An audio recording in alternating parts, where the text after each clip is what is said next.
today is beating loneliness and isolation. We're spending several weeks on this. It's a series, so tune in.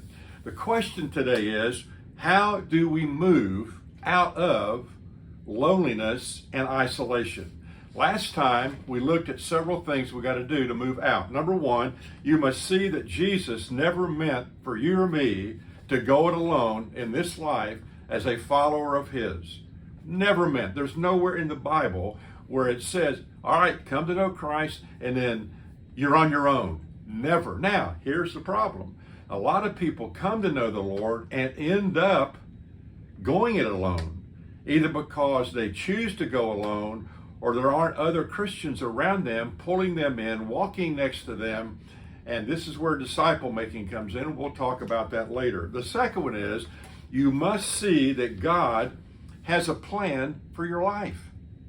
He's got a plan. He's not a random God. He is not, just get your ticket punched so you can go to heaven and then he doesn't have any more for you. He has a plan. Before you were ever created, he had a plan. He knows the plan. Don't miss the plan. If you miss the plan, you really, I just say that's unfortunate. Don't miss his plan. Seek his plan. And then finally, as far as what we covered last time, in order to realize that plan, you have to have some people around you that love you, that care for you, that want the best for you, and will help you seek what that plan is. Don't go it alone. Now, today, we're going to look at a couple more things that we got to have going for us if we're going to be able to get out of isolation.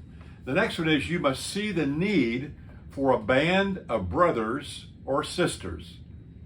I did my doctoral thesis a number of years ago in California on small groups, or bands, I call them. Bands of 3 and 4, and 5, whatever, to help men and women walk together, not alone, but walk together, and to become all Christ wants them to be. It's a lonesome thing to walk by yourself.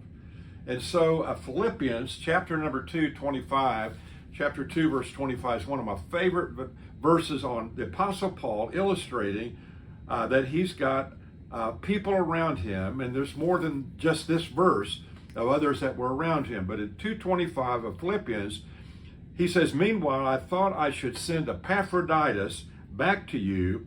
He is a true brother, co-worker, and fellow soldier. He was your messenger to help me in my need.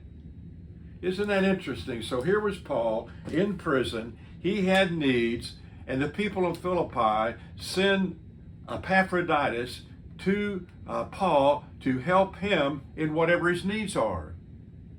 Do you do that for other people? Do you sense needs, see needs, observe needs, and move towards helping that person? Do people do that with you? That's what the body of Christ, that's what believers are to do with each other. We are not to live this life alone. And then finally, you must learn to scratch. When you're with a band of brothers or a band of sisters that love Jesus, you must learn to scratch where people itch. In other words, you got to talk about stuff that matters.